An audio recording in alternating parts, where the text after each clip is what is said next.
Vertigo అంటే చాలా మందికి అర్థం కాకపోవచ్చు, కానీ ఈ సమస్యతో బాధపడే వారి సంఖ్య మాత్రం ఎక్కువగానే ఉంది. వర్టిగో అంటే తల తిరుగుతున్నట్టు, చుట్టూ ఉన్న వస్తువులు కూడా తిరుగుతున్నట్టు అనిపించే సమస్య. నిలబడినప్పుడు, పడుకున్నప్పుడు అకస్మాత్తుగా శరీరం తూలి పడిపోతున్న భావన కలుగుతుంది. శరీరం బ్యాలెన్స్డ్ గా అనిపించదు.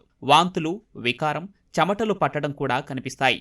అసలు వర్టిగో ఎందుకు వస్తుంది, ఎన్ని రకాలుగా ఉంటుంది, దీనికి చికిత్స ఎలా ఉంటుందో వైద్యులు వివరిస్తున్నారు. మేజర్ టైప్స్ మనకి సెంట్రల్ వర్టిగో, పెరిఫరల్ వర్టిగో అంటాము. సో పెరిఫరల్ వర్టిగో అంటే చెవు లోపల ఇన్నర్ ఇయర్లో మనకి బ్యాలెన్స్కి సంబంధించిన ఆర్గన్ ఉంటుంది. సో అక్కడ ఏదైనా ప్రాబ్లం వచ్చినప్పుడు బీపీపీవీ అంటాము. బీపీపీవీ అంటే లోపల మనకి ఆ ఇన్నర్ ఇయర్ చెవు లోపల చిన్న చిన్న పార్టికల్స్ ఓటోలిత్స్ అని ఫార్మ్ అవ్వడం జరుగుతుంది. అవి మనకి సెమీ సర్క్యులర్ కెనాల్స్లోకి వెళ్ళిపోయినప్పుడు ఇరిటేషన్స్ కాజ్ చేసి మనకి ఈ సివియర్గా తల తిరగడము, పర్టికులర్ పొజిషన్లోకి వెళ్ళినప్పుడు తల తిరగడము రావడం జరుగుతుంది. తర్వాత బ్రెయిన్లో ఎక్కడైనా ప్రాబ్లమ్స్ వచ్చినా దాన్ని సెంట్రల్ వర్టిగో అంటాము. సో బ్రెయిన్లో ఏవైతే మనకి ఇంటిగ్రేటర్స్ ఉంటాయి, కంటి చూపుకి, మన స్పైనల్ కార్డ్, చేతులు కాళ్ళకి వెళ్ళే నరాలకి, తర్వాత చెవులో ఉన్న బ్యాలెన్స్ ఆర్గన్కి, ఇవన్నిటినీ కనెక్షన్స్ ఏవైతే ఉంటాయో బ్రెయిన్లో, వాటిలో ఎక్కడ ప్రాబ్లం వచ్చినా చిన్న మెదడులో కానీ ఇవన్నిటినీ సెంట్రల్ వర్టిగో అంటాము. సో 2 మేజర్ టైప్స్ అన్నమాట.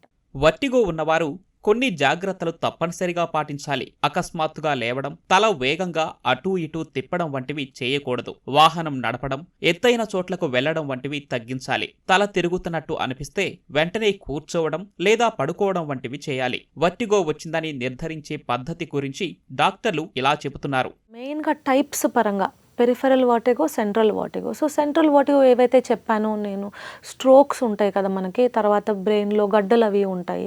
సో వాటికి ఏంటంటే మనము తల స్కానింగ్, ఎంఆర్ఐ స్కాన్ కానీ సిటీ స్కాన్ కానీ అవి చేస్తే మనకి క్లియర్గా అర్థమవుతుంది ఎక్కడ ప్రాబ్లం ఉంది ఏంటి, దానికి సరైన చికిత్స అందించడానికి వీలుగా ఉంటుంది.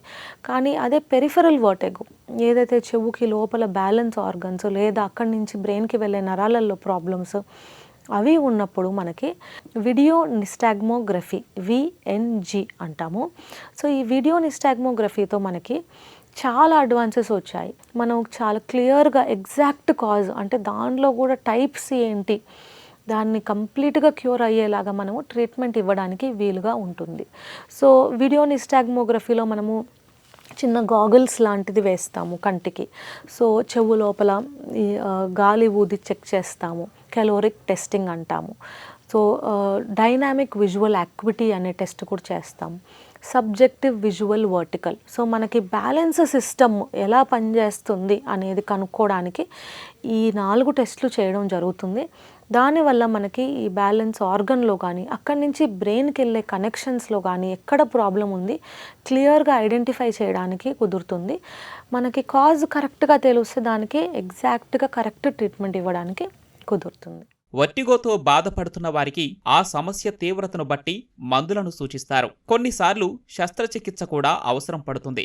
అలాగే ఆహార విషయంలో కూడా జాగ్రత్తలు తీసుకోవాలి. ఉప్పు ఎక్కువగా ఉండే పదార్థాలను తినకూడదు. కాఫీ, టీ, మద్యం వంటి వాటికి దూరంగా ఉండాలి. నీరు అధికంగా తాగాలి. పండ్లు, కూరగాయలు, ఆకుకూరలు, ధాన్యాలు వంటి ఆరోగ్యకరమైన ఆహారాన్ని అధికంగా తీసుకోవాలి. ముఖ్యంగా విటమిన్ B12 నిండిన పదార్థాలను తింటే మంచిది. మంచి జీవన శైలితో వర్టిగోను నియంత్రణలో ఉంచుకోవచ్చు.